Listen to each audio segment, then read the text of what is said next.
Bonsoir tout le monde. Bonsoir.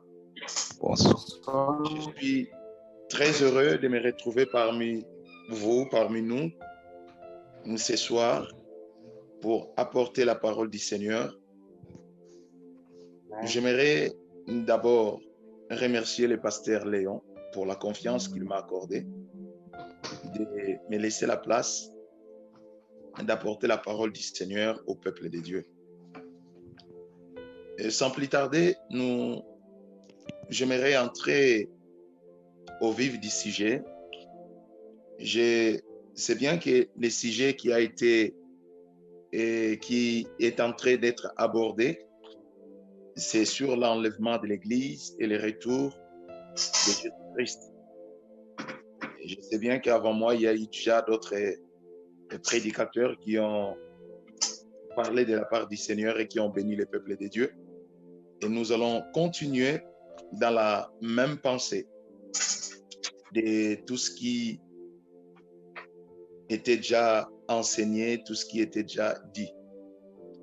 Il est vrai, les sujets sur l'enlèvement de l'Église et le retour du Christ restent un sujet très, très, très important pour nous, pour l'Église. Parce que c'est un enseignement, c'est un sujet qui nous concerne. Étant donné que cela fait partie de notre espérance, il est important que nous puissions en parler, que nous puissions connaître, étant donné qu'il y a déjà tellement de faux enseignements qui sont véhiculés de part et d'autre dans le monde et même dans d'autres églises, et concernant l'enlèvement de l'Église et le retour du Christ. Il y a d'autres qui l'ont mal enseigné et il y a d'autres qui ne l'enseignent pas bien, avec trop d'exagération et accompagnant un peu d'ignorance. Mais aujourd'hui, par la grâce du Seigneur, je sais bien qu'il y a des orateurs, comme je l'ai dit, qui ont parlé avant moi, qui ont peut-être dit des choses et qui ont béni les peuples de Dieu. Et aujourd'hui, moi, j'aimerais pas parler théoriquement de l'enlèvement de l'Église, mais plus je parlerai de l'attitude que nous pouvons avoir face à ces grands événements. Mais avant cela, j'invite tout le monde à ouvrir nos Bibles dans l'Évangile selon Matthieu, chapitre 24, versets 36 à 50. Je sais que la lecture est un peu longue, mais je vais lire. Et quant au jour et à l'heure, personne ne les connaît, pas même les anges du ciel, ni même les fils. Mon Père seul les connaît. Ce qui est arrivé à l'époque de Noé arrivera de même au retour du Fils de l'homme. En effet, dans les jours précédant les déluges, les hommes mangeaient et buvaient, se mariaient et mariaient leurs enfants, jusqu'au jour où Noé est entré dans l'arche. Ils se sont doutés de rien jusqu'à ce que le déluge vienne et les emporte tous. Il en ira de même au retour du Fils de l'homme. Alors, des hommes seront dans un champ, l'un sera pris et l'autre laissé. Des femmes moudront à la mêle, l'une sera prise et l'autre laissée. Restez donc vigilants. À partir du verset 42, c'est important pour nous. Restez donc vigilants. Vous ignorez à quel moment votre Seigneur viendra. Vous le savez bien. Si le maître de la moisson savait les maîtres de la maison savaient à quelle heure de la nuit les voleurs doivent venir, il resterait éveillé et ne les laisserait pas percer les murs de sa maison. C'est pourquoi, vous aussi, tenez-vous prêts, car le Fils de l'homme viendra à l'heure où vous n'y penserez pas. J'aime ces versets, car le Fils de l'homme viendra à l'heure où vous n'y penserez pas. Quel est donc le serviteur fidèle et prudent que son maître a établi responsables des gens de sa maison pour leur donner la nourriture en temps voulu. Heureux les serviteurs que son maître, à son arrivée, trouvera occupés à son travail. Verset 47, je vous l'ai dit en vérité, il l'établira responsable de tous ses biens. Mais si c'est un mauvais serviteur qui s'est dit en lui-même, j'aime cette phrase, qui s'est dit en lui-même, mon maître tarde à venir, il se met à battre ses compagnons. S'il mange, il se met à battre ses compagnons. S'il mange et boit avec les ivrognes, le maître de ses serviteurs viendra le jour où il ne s'attend pas. Et à l'heure qu'il ne connaît pas. Il les punira sévèrement et lui fera partager les sorts des hypocrites. C'est là qu'il y aura des pleurs et des grincements des dents, parole du Seigneur. Amen. L'enlèvement de l'Église, comme je l'ai dit, c'est un sujet très important parce que le Seigneur lui-même en a parlé. Les apôtres, après lui, en ont aussi parlé. Mais avant d'aborder dans la profondeur mon petit sujet ou mon sous-sujet de ce soir, j'aimerais apporter une petite précision, si je peux le dire, parce qu'il y a beaucoup de croyants, il y a beaucoup de chrétiens qui confondent ou qui n'arrivent pas à bien distinguer l'enlèvement et le retour de Christ. Et je sais bien qu'il y a déjà des serviteurs qui ont déjà bien expliqué cela, mais en un mot, j'aimerais que tout le monde comprenne que l'enlèvement de l'Église est la phase privée du retour de Christ. Il est vrai que le retour du Seigneur se passera en deux phases. La première phase, elle est privée, c'est ce que nous appelons l'enlèvement de l'Église. Et si nous lisons 1 Thessaloniciens chapitre 4, verset 13 à 18, c'est là où l'apôtre Paul explique cette phase privée du retour de Christ. Il dit, le Seigneur viendra, il s'arrêtera dans les heures et au son de la trompette, les morts en Christ ressusciteront. Ici, il parle des morts en Christ. Et tous ce qui étaient morts sans lui resteront dans leur tombe. Et ceux qui étaient morts en Christ ressusciteront. Premièrement, et nous les vivants, nous serons tous changés et nous monterons tous à la rencontre du Seigneur dans les heures. Et là, c'est ce qu'on appelle l'enlèvement de l'Église. C'est-à-dire la phase privée du retour du Christ. Je répète pour une bonne compréhension. L'enlèvement de l'Église est la phase privée du retour du Christ.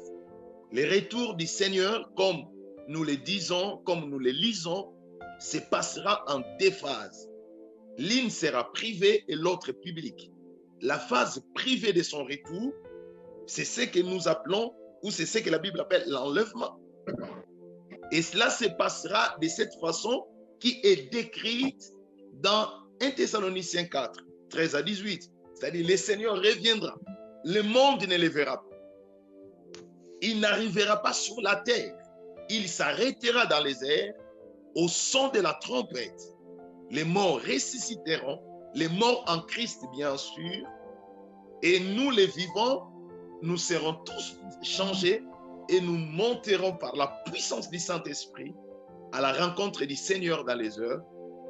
Et c'est là qu'on appelle l'enlèvement de l'Église. Et la phase publique de son retour, c'est ce qui est décrit dans l'Apocalypse chapitre 1 verset 7, où la Bible dit, il vient et tout œil le verra. Et là, le Seigneur, lorsqu'il reviendra, et dans sa phase publique, c'est là où il reviendra pour établir son règne sur la terre. Ce que nous appelons couramment millénium. C'est-à-dire, il reviendra pour régner pendant 1000 ans. Et nous régnerons aussi avec lui. Bien-aimés dans les Seigneurs, il est vrai qu'il y a encore un autre point que j'aimerais aborder pour essayer et pour nous permettre de bien comprendre les choses, c'est qu'il y a une différence entre le retour du Seigneur et la fin du monde. Parce qu'il y a beaucoup de gens, lorsqu'on parle du retour du Seigneur, il y a beaucoup des enfants de Dieu qui confondent le retour du Seigneur et la fin du monde. Le retour du Seigneur Jésus n'est pas la fin du monde. Que ça soit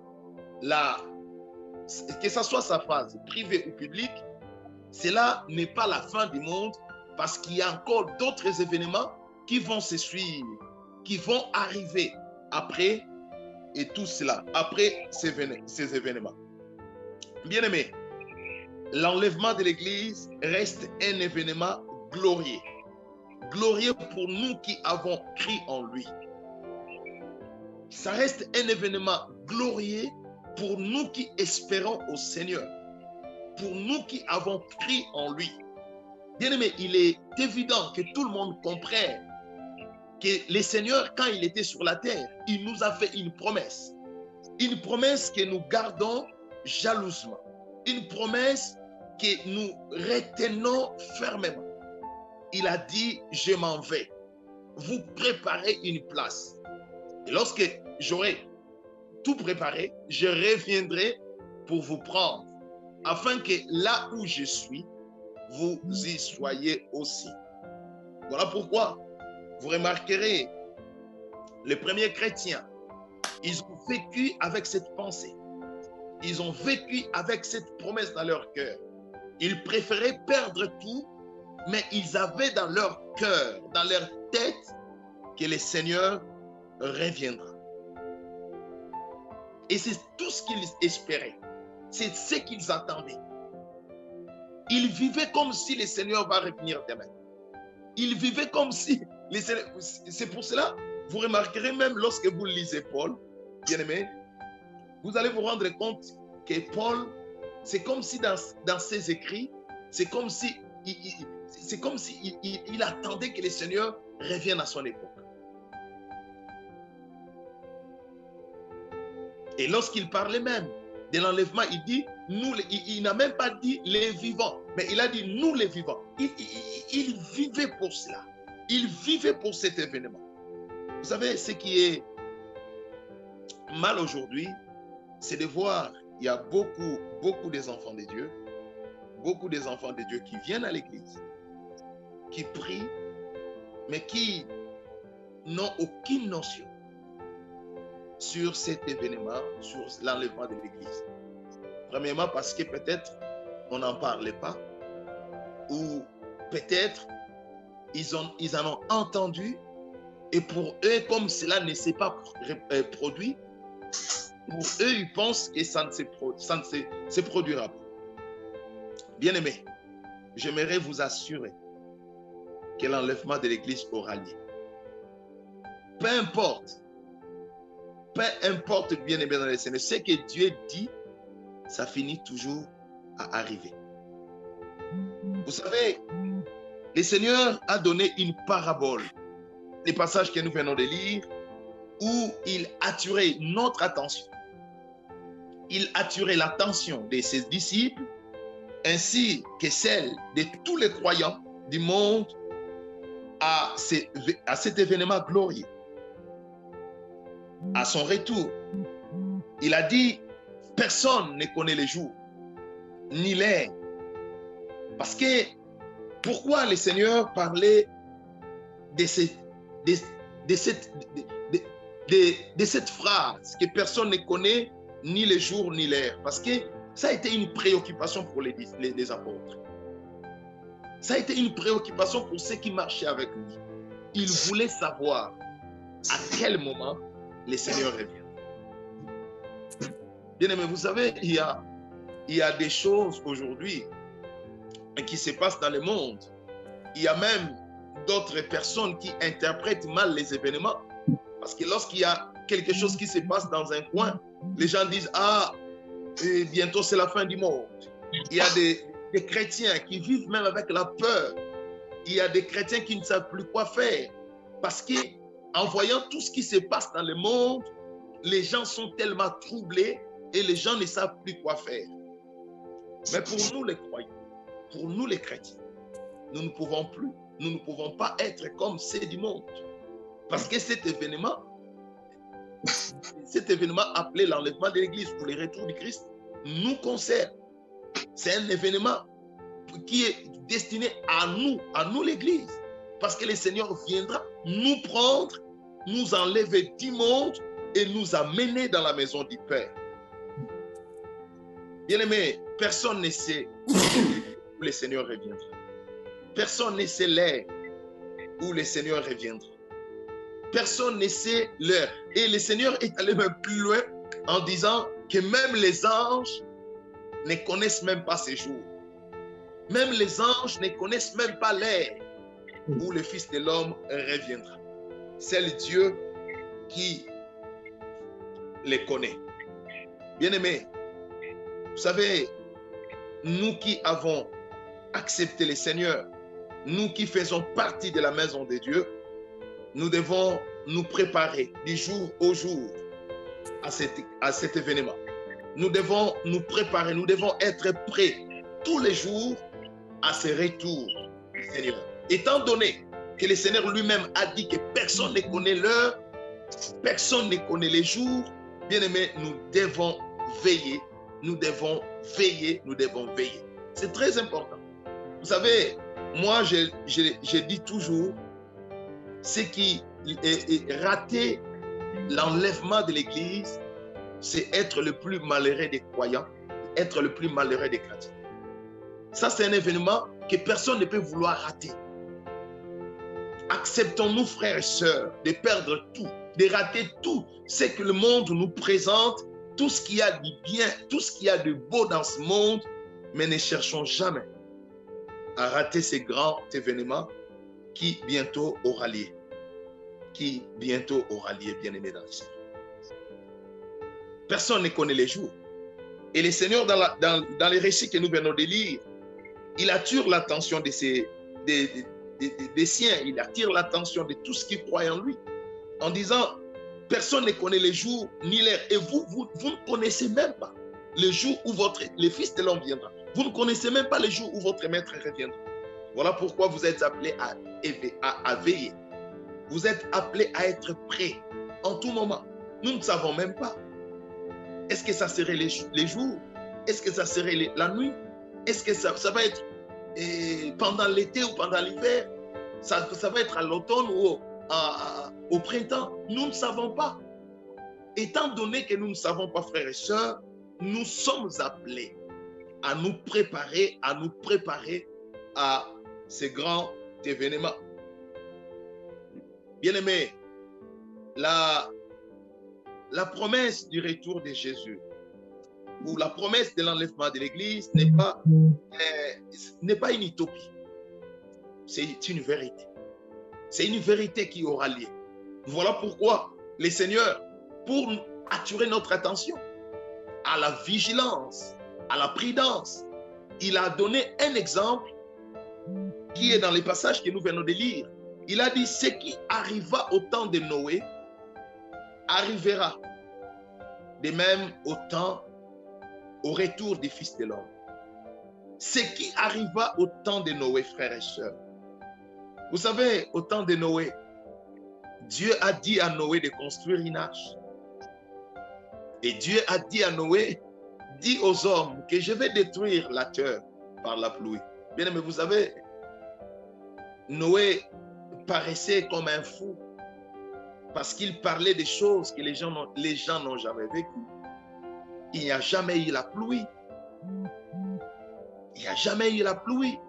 Et en plus de cela, construire une arche qui peut contenir des êtres humains, une arche qui pourrait les sauver de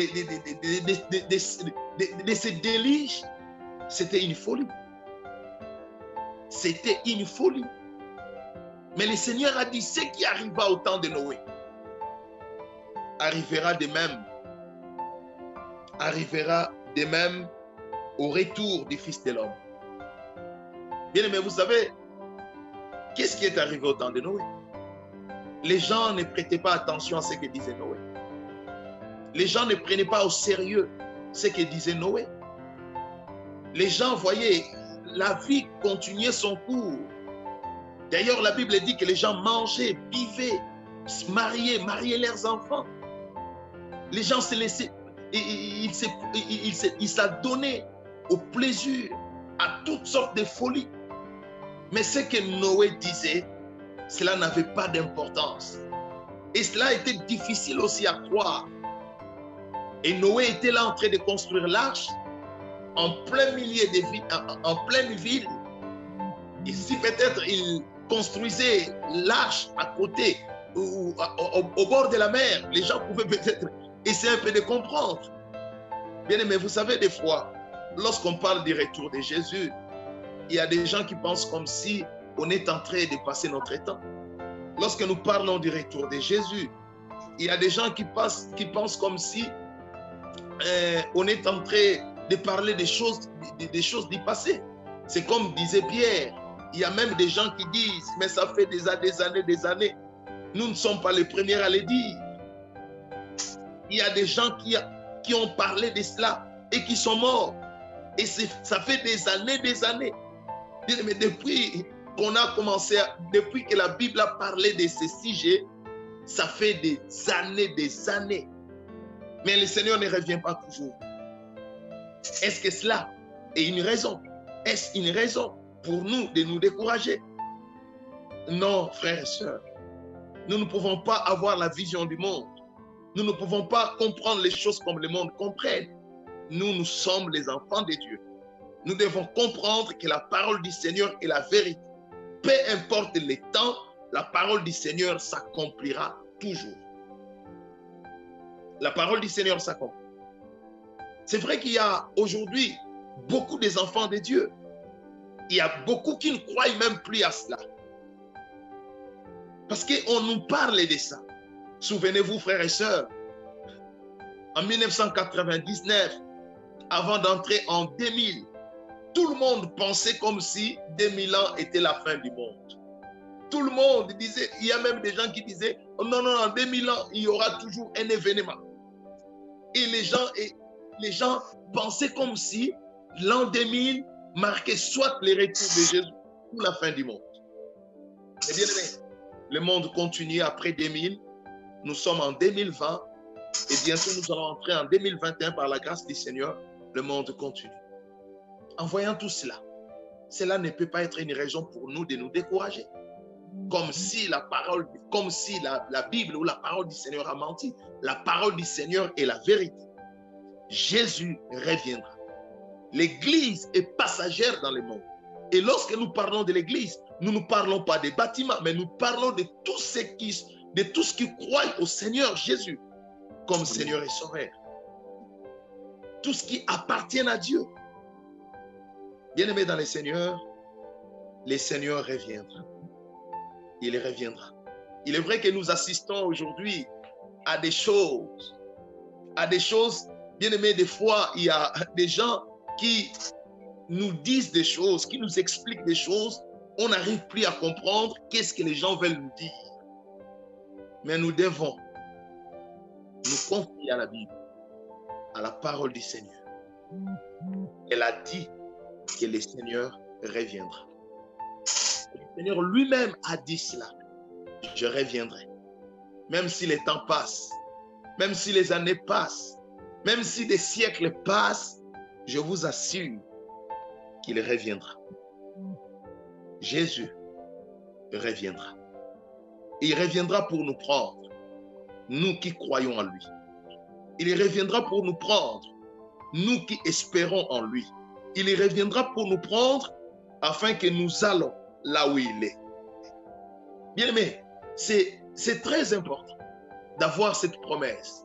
C'est très important de vivre avec cette promesse. Quand tu travailles, quand tu vas au travail, tu travailles tout en sachant que le Seigneur peut venir au moment où tu es au travail.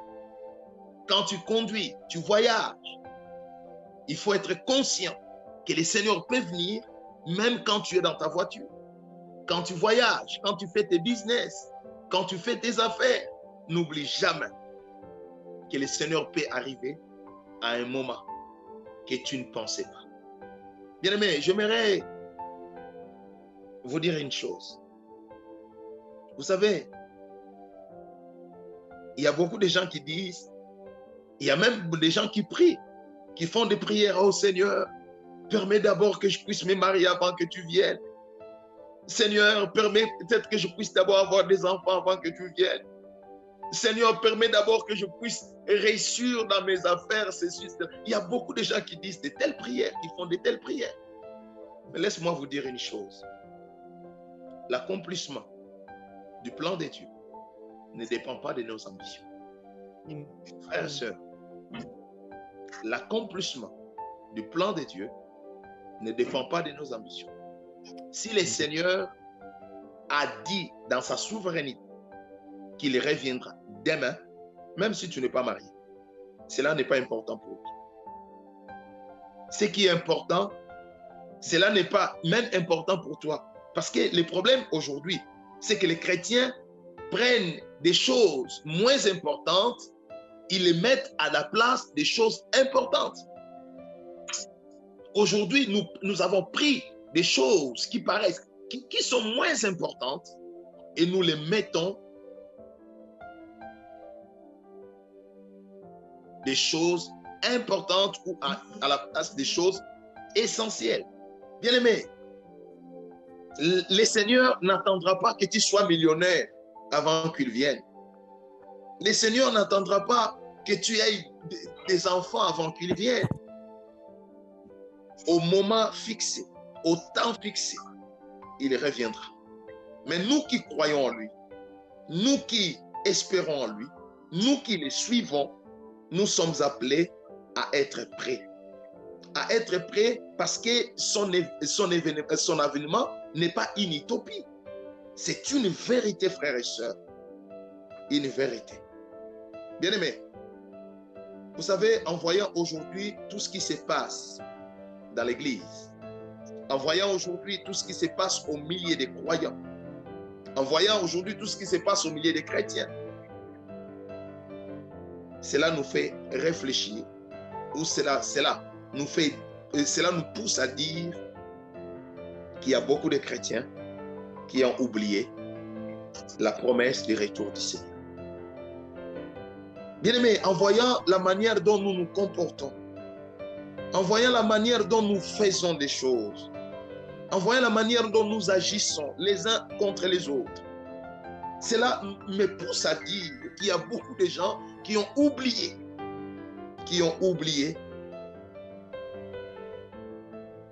que le Seigneur reviendra.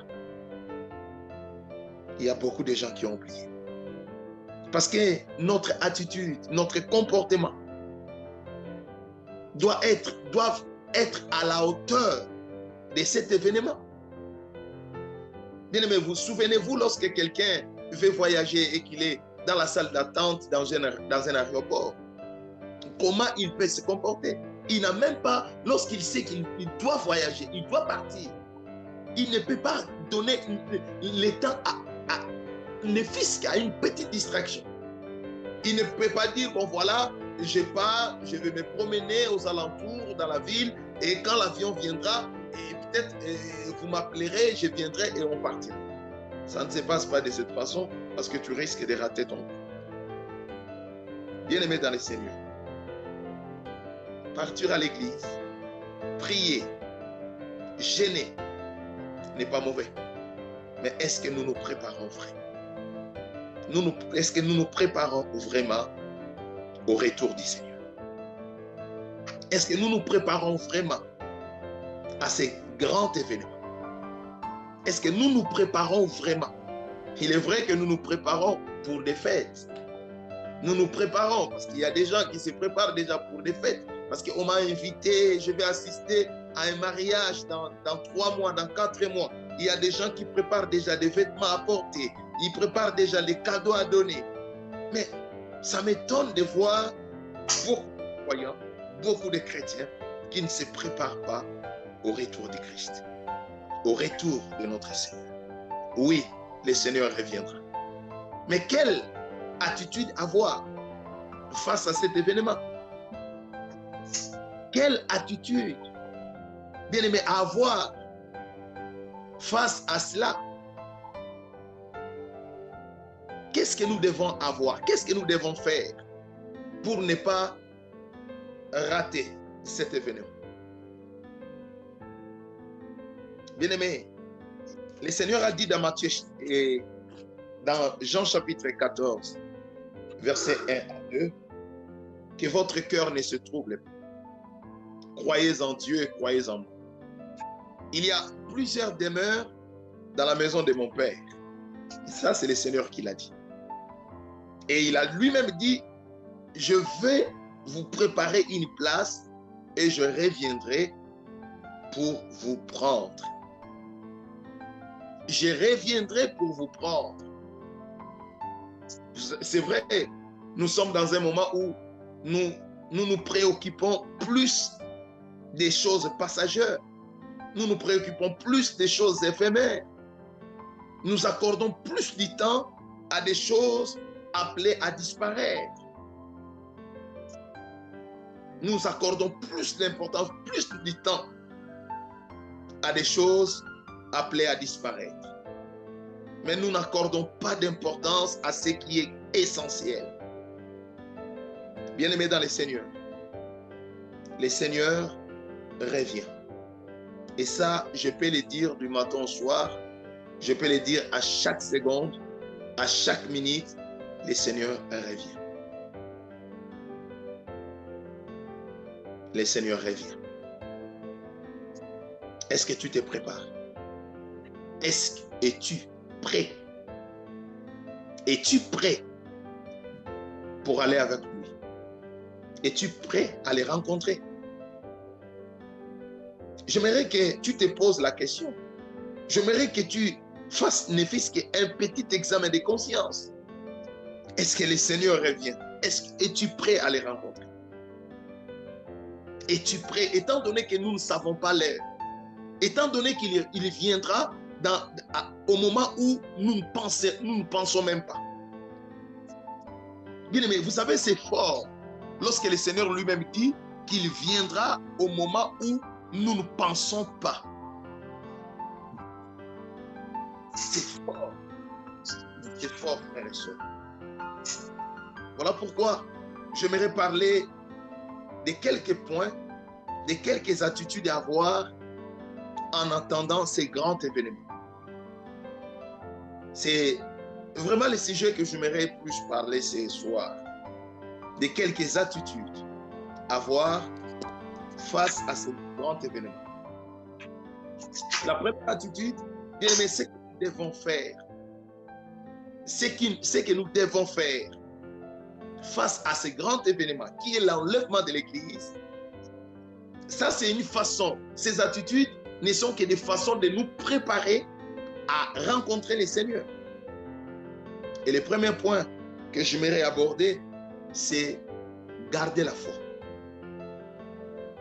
Bien-aimés, vous savez, le Seigneur a attaché la foi à son retour. Il a dit que votre cœur ne se trouble pas. Votre cœur ne se trouble point. Croyez en Dieu et croyez en moi. Bien, mais vous savez, il y a quelque chose que nous n'arrivons et que les gens ne comprennent pas, c'est qu'il y a beaucoup de gens qui prient, qui vont dans les églises, mais ces gens-là qui prient et qui vont dans les églises n'ont plus la foi. Il y a beaucoup de gens qui ont perdu la foi. Il y a beaucoup de gens qui ont perdu la foi. Il y a des gens aujourd'hui qui prennent le christianisme comme une religion. Il y a des gens qui prennent la prière, les jeûnes et les offrandes comme étant des pratiques religieuses. Bien-aimés, écoutez-moi vous dire une chose. Nous ne pouvons pas rencontrer le Seigneur si nous ne gardons pas la foi. Bien-aimés, garder la foi, ça nous permettra de voir les Seigneurs et de les rencontrer. Vous savez, il y a beaucoup de gens qui sont tombés. Il y a beaucoup de gens qui ont abandonné la foi à cause des persécutions, à cause des souffrances, à cause des difficultés, à cause des réalités présentes. Il y a beaucoup de gens qui ont perdu la foi à cause de ce que le monde les présente. Frères et sœurs, écoutez-moi vous dire une chose. S'il y a une chose qu'il faut garder jalousement dans ta vie, c'est ta foi. Ici, la foi dont je parle, ce n'est pas la foi pour obtenir un miracle, ce n'est pas la foi pour avoir de l'argent, ce n'est pas la foi pour être guéri d'une maladie. C'est la foi. C'est notre confiance au Seigneur. La foi qui est la base de notre relation avec le Seigneur. Et cette foi, cette confiance au Seigneur, cette foi, la foi du salut, si je peux même le dire. Mais vous savez qu'il y a beaucoup de gens qui ont perdu la foi, mais tout en étant dans l'église, tout en priant, tout en servant Dieu, tout en étant dans les services de l'église. Mais il y a beaucoup de gens qui ont perdu la foi. Je pense que tu te poses peut-être des questions pour me dire, mais qu'est-ce que le pasteur veut dire par là? Mais je pense que en continuant, vous allez comprendre. Il y a beaucoup de gens qui ont perdu la foi. L'église aujourd'hui, l'église traverse une situation très critique. L'église traverse un moment difficile où il y a beaucoup de gens qui sont dans l'église, mais qui n'ont plus la foi, qui n'ont plus confiance au Seigneur. Bien-aimés dans le Seigneur, vous savez, lorsque le Seigneur parlait dans l'Apocalypse aux 7 églises, arrivé à la bonne église de Philadelphie, le Seigneur a dit quelque chose d'important. Arrivé à l'église de Philadelphie, si vous lisez dans l'Apocalypse chapitre 3, verset 11, le Seigneur dit, je viens bientôt. Garde ce que tu as, afin que personne ne prenne ta cour. Vous savez, ce que le Seigneur recommandait à l'église de Philadelphie de garder, ce n'était que la foi. Garde ta foi. Bien-aimés, vous savez, c'est important, des fois, dans cette marche avec le Seigneur, c'est important des fois, de temps en temps, de nous poser des questions si réellement nous avons la foi. Vous savez, il y a 2 ou 3 passages dans la Bible, lorsque je les lis, ça me fait des fois peur. Lorsque le Seigneur lui-même, dans Luc chapitre 18, verset 8, il dit, quand le Fils de l'homme viendra, trouveras-tu la foi sur la terre? Quand le Fils de l'homme viendra, trouveras-tu la foi sur la terre? Bien aimé, il y a beaucoup de gens qui ont perdu la foi. Et ça, cela n'est pas étonnant pour nous de constater qu'il y a beaucoup de gens qui ont perdu la foi. Parce que le Seigneur nous a avertis par Paul dans 1 Timothée chapitre 4 verset 1, là où Paul dit à Timothée, l'Esprit dit expressement que dans les derniers jours, il y aura des temps difficiles. Dans les derniers jours, beaucoup de gens abandonneront la foi pour s'attacher à des esprits séducteurs et à des enseignements inspirés par des démons. Là, c'est ce que le Seigneur lui-même a dit par la bouche de Paul. Dans les derniers jours, il y aura des moments où les gens abandonneront la foi pour s'attacher à des esprits séducteurs, pour s'attacher à des enseignements inspirés par des démons. Bien-aimé, est-ce qu'il t'est déjà arrivé de t'asseoir à un moment donné et de te poser la question si tu as toujours la foi? Vous savez, il y a beaucoup de gens qui ont perdu la foi. Bien-aimé, je vais vous dire une chose. Vous savez, nous qui vivons ici en Europe, vous allez vous rendre compte qu'il y a beaucoup de gens, des croyants, des chrétiens qui sont en Europe et qui ont déjà perdu la foi. Il y a beaucoup de chrétiens qui trahissent leur foi tout en étant en Europe. Il y a beaucoup de gens qui n'ont plus la foi. Il y a beaucoup de gens qui vivent comme ils veulent. Il y a beaucoup de gens qui font des choses qui sont contraires à leur foi. Il y a beaucoup de gens qui vendent leur foi juste pour avoir des aides sociales. Juste pour avoir ce que le monde ou ce que l'Europe leur présente ou nous présente. Il y a beaucoup de gens qui n'ont plus la foi. Quand le Fils de l'homme viendra, disait le Seigneur, trouveras-tu la foi? Quand le Seigneur reviendra, tu trouveras encore dans la foi. Tu n'as pas peut-être abandonné la foi parce que tu es en Europe. Combien de gens aujourd'hui ont abandonné la foi juste parce que le Seigneur l'a béni?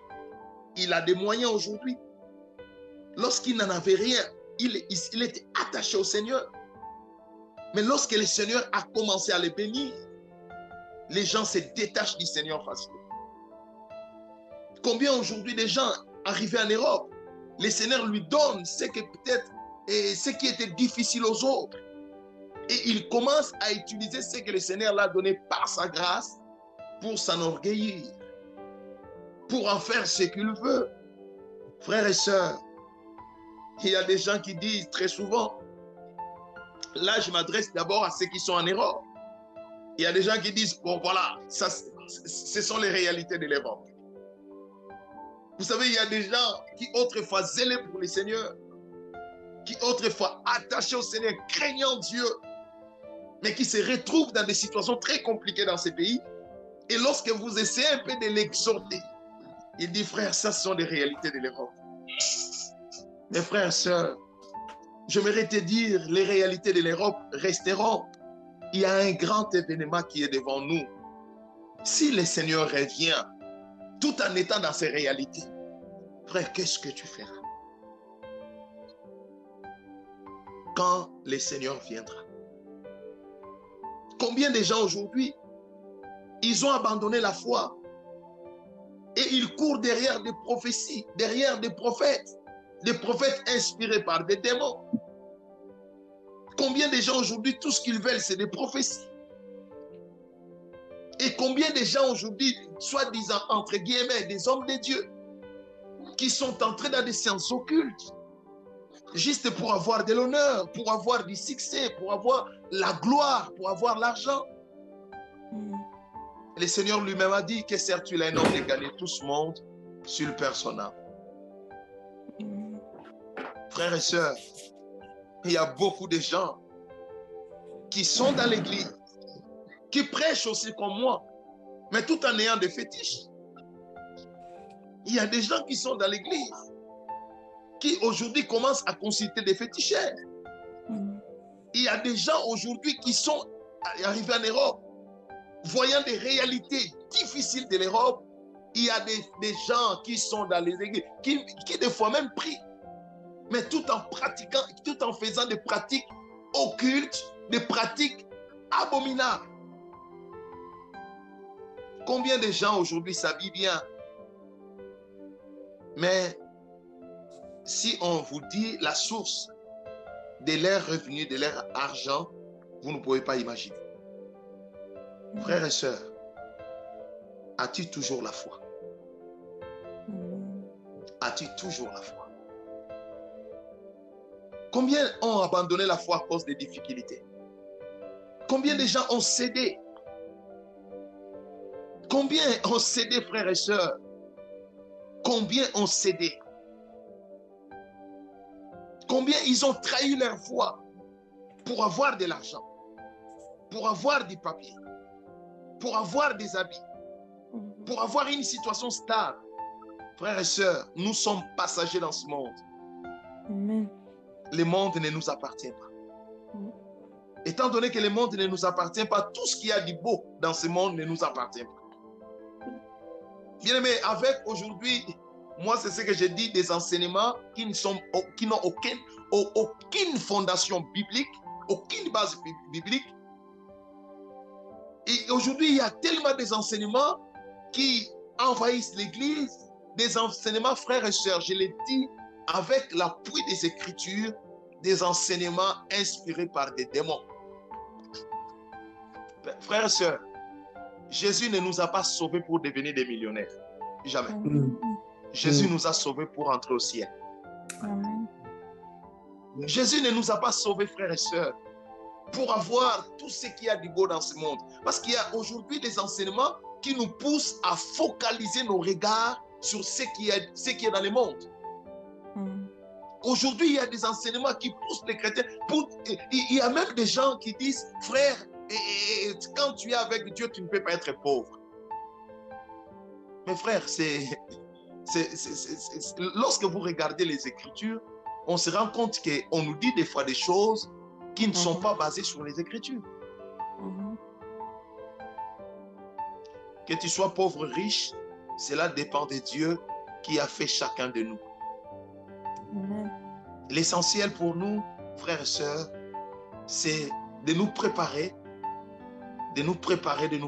frères et sœurs, de nous préparer à la rencontre du Seigneur, de nous préparer à ce grand événement qui est devant nous. Bien aimé, vous savez qu'il y a, c'est vrai, hein? Aujourd'hui, ça, permettez-moi à tous les bien-aimés qui sont ici en Europe. Vous savez, des fois, nous avons sur nos épaules cet honneur que nous sommes en Europe. Nous aidons nos familles. Nous envoyons ce qu'il faut envoyer. Mais des fois, nous oublions que le Seigneur peut venir demain. Le Seigneur peut revenir demain. Et nous oublions, frères et sœurs, dans les situations dans lesquelles nous vivons. Permettez-moi de vous dire combien de gens, frères et sœurs, sont plongés dans les mensonges dans ces pays et sont restés dans les mensonges. Ils font du mensonge le mode de leur vie. Combien de gens, frères et sœurs? Et il y a même des gens, lorsque tu essaies de parler, il te dira, frère, ça ce sont les réalités de ce pays. Oui, les réalités de ce pays. Frère et sœur, tu penses que si tu dis à ta femme d'aller mentir, qu'il est femme seule, en ayant peut-être les miettes qu'on vous donne, vous pensez vraiment, frères et sœurs, que vous faites bien. Vous êtes en train de trahir votre foi pour avoir les miettes de ce monde. Pour avoir les miettes de ce que le monde vous présente.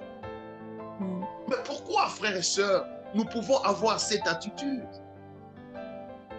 Bien-aimé, ta foi est précieuse. Il faut la garder. Garde ce que tu as, afin que personne ne prenne ta couronne. Garde ta foi, frères et sœurs. Vous savez, je vais vous lire un passage. Ça, c'est un passage que j'aime beaucoup. C'est ce que Paul disait à Timothée. Dès Timothée chapitre 4, les versets 6 à 7.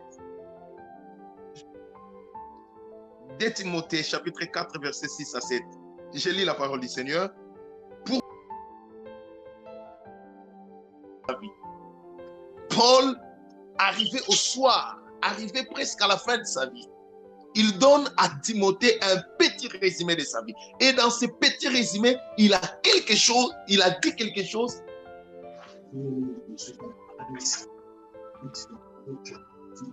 quelque chose qu'il a dit qui a attiré mon attention. Écoutez, il a dit, pour ma part, en effet, je suis déjà comme sacrifié et le moment de mon départ approche. J'ai combattu les bons combats. Écoutez le verset 7. J'ai combattu les bons combats. J'ai terminé la course. J'ai gardé la foi.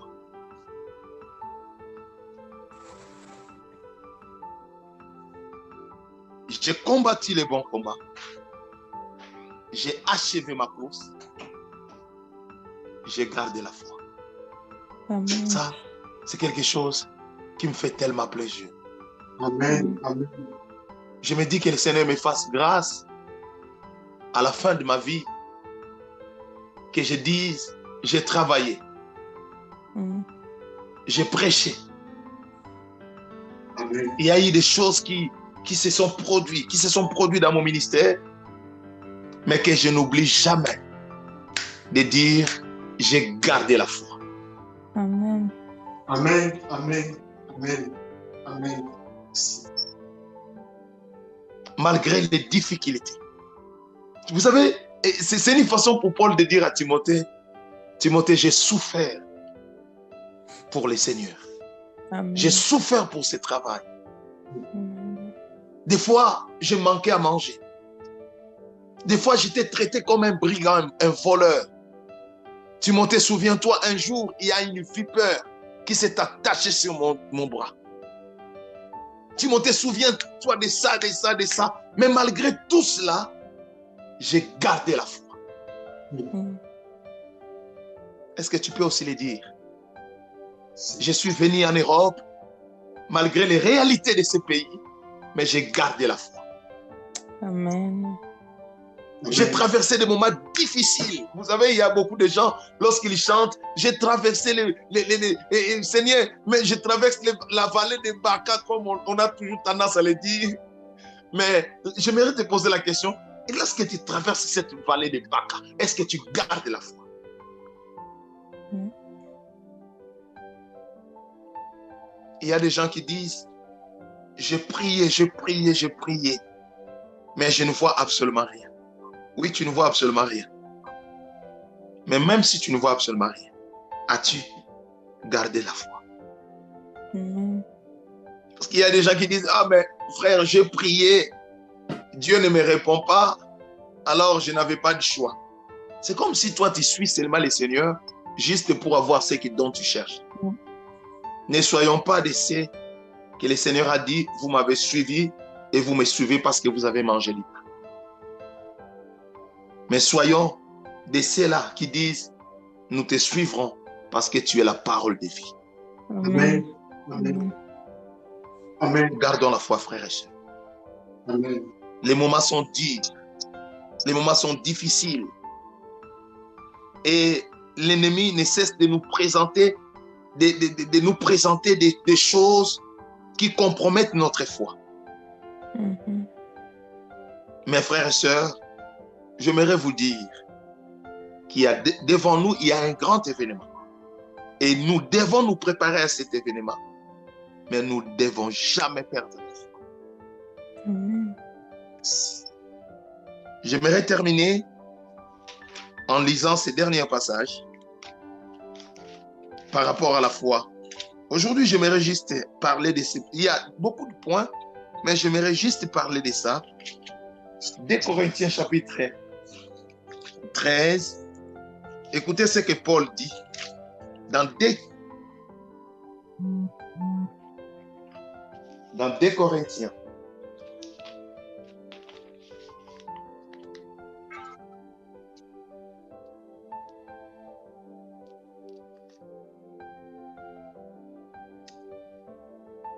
Deux Corinthiens chapitre 13, verset 5. Écoutez ce que Paul dit.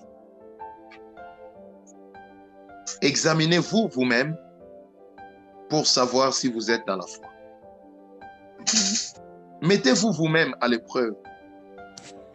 Je vais m'arrêter par là. Examinez-vous vous-même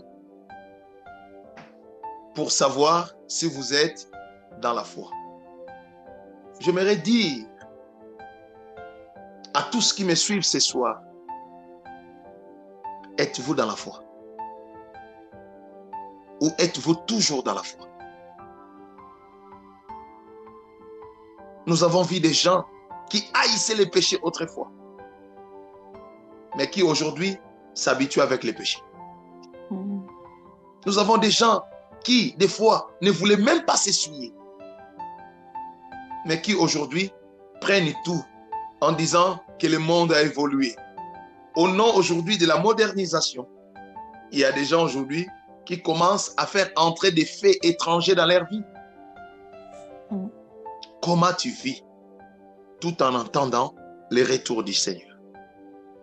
Comment tu es tout en entendant le retour du Seigneur? Il ne faut pas oublier qu'il reviendra les jours où tu ne connais pas, les jours où tu ne penses même pas. Alors frères, sœurs, comment tu te prépares? Paul a dit, examinez-vous vous-même. N'attends pas que quelqu'un d'autre te le dise, mais toi-même, fais un examen de conscience. Est-ce que tu es toujours dans la foi? Ce que tu vis aujourd'hui, ce que tu fais aujourd'hui, si le Seigneur était là, il pouvait le faire aussi. Paul dit, mettez-vous vous-même à l'épreuve pour savoir si vous êtes dans la foi. Bien-aimé, le Seigneur reviendra. Je peux même le dire, le Seigneur revient bientôt. L'enlèvement de l'église aura bientôt lieu. Mais comment tu es et comment tu te prépares? Est-ce que tu gardes la foi? Amen. Est-ce que tu gardes la foi?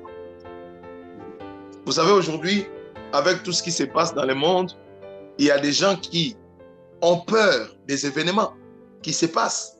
Il y a des gens qui ont peur de la façon dont les choses évoluent dans le monde. Mais nous n'avons pas intérêt à avoir peur. Nous devons garder la foi, car le Seigneur nous connaît, nous protège et la vie.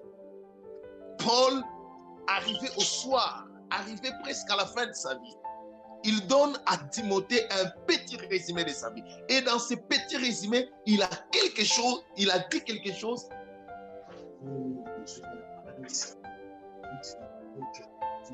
a quelque chose qu'il a dit qui a attiré mon attention. Écoutez, il a dit, pour ma part, en effet, je suis déjà comme sacrifié et le moment de mon départ approche. J'ai combattu les bons combats. Écoutez le verset 7. J'ai combattu les bons combats. J'ai terminé la course. J'ai gardé la foi.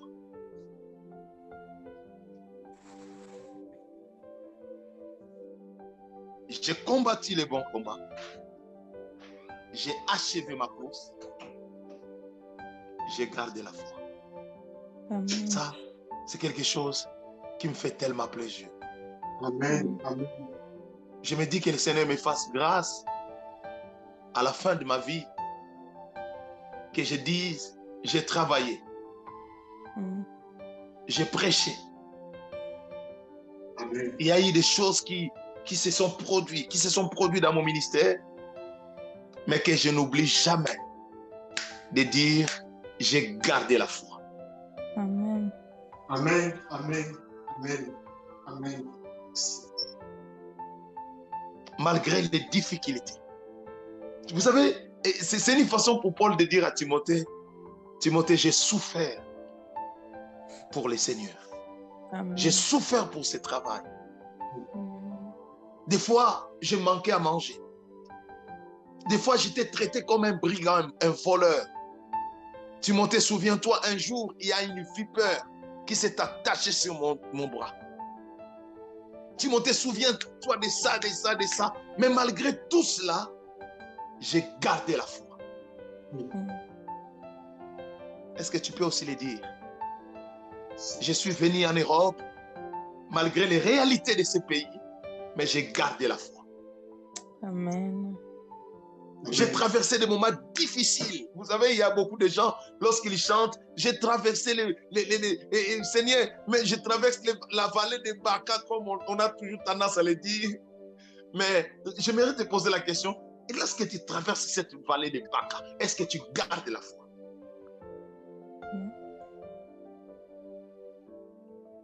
Il y a des gens qui disent, j'ai prié, mais je ne vois absolument rien. Oui, tu ne vois absolument rien. Mais même si tu ne vois absolument rien, as-tu gardé la foi?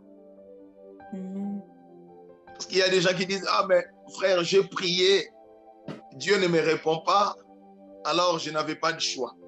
C'est comme si toi tu suis seulement le Seigneur, juste pour avoir ce dont tu cherches. Ne soyons pas de ceux que le Seigneur a dit, vous m'avez suivi et vous me suivez parce que vous avez mangé du pain. Mais soyons de ceux-là qui disent, nous te suivrons parce que tu es la parole de vie. Amen. Amen. Amen. Gardons la foi, frères et sœurs. Amen. Les moments sont durs, les moments sont difficiles. Et l'ennemi ne cesse de nous présenter des choses qui compromettent notre foi. Mhm. Mes frères et sœurs, j'aimerais vous dire qu'il y a devant nous, il y a un grand événement. Et nous devons nous préparer à cet événement. Mais nous ne devons jamais perdre la foi. Amen. J'aimerais terminer en lisant ces derniers passages par rapport à la foi. Aujourd'hui, j'aimerais juste parler de ces... Il y a beaucoup de points, mais j'aimerais juste parler de ça. 2 Corinthiens chapitre 13. Écoutez ce que Paul dit dans 2 Corinthiens.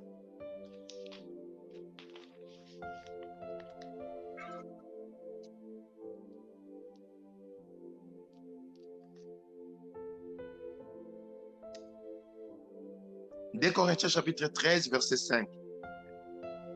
Écoutez ce que Paul dit. Examinez-vous vous-même pour savoir si vous êtes dans la foi. Mettez-vous vous-même à l'épreuve. Je vais m'arrêter par là. Examinez-vous vous-même pour savoir si vous êtes dans la foi. J'aimerais dire à tous qui me suivent ce soir, êtes-vous dans la foi? Ou êtes-vous toujours dans la foi?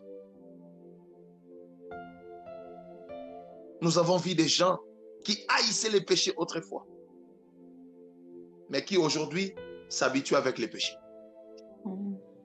Nous avons des gens qui, des fois, ne voulaient même pas s'essuyer, mais qui aujourd'hui prennent tout en disant que le monde a évolué. Au nom aujourd'hui de la modernisation, il y a des gens aujourd'hui qui commencent à faire entrer des faits étrangers dans leur vie. Comment tu vis tout en entendant le retour du Seigneur? Comment tu es tout en entendant le retour du Seigneur? Il ne faut pas oublier qu'il reviendra les jours où tu ne connais pas, les jours où tu ne penses même pas. Alors frères, sœurs, comment tu te prépares? Paul a dit, examinez-vous vous-même. N'attends pas que quelqu'un d'autre te le dise, mais toi-même, fais un examen de conscience. Est-ce que tu es toujours dans la foi? Ce que tu vis aujourd'hui, ce que tu fais aujourd'hui, si le Seigneur était là, il pouvait le faire aussi. Paul dit, mettez-vous vous-même à l'épreuve pour savoir si vous êtes dans la foi. Bien-aimés, le Seigneur reviendra. Je peux même le dire, le Seigneur revient bientôt. L'enlèvement de l'église aura bientôt lieu. Mais comment tu es et comment tu te prépares? Est-ce que tu gardes la foi? Est-ce que tu gardes la foi? Vous savez, aujourd'hui, avec tout ce qui se passe dans le monde, il y a des gens qui ont peur des événements qui se passent. Il y a des gens qui ont peur de la façon dont les choses évoluent dans le monde. Mais nous n'avons pas intérêt à avoir peur. Nous devons garder la foi, car le Seigneur nous connaît, nous protège, et que le Seigneur vous bénisse. Amen. Amen.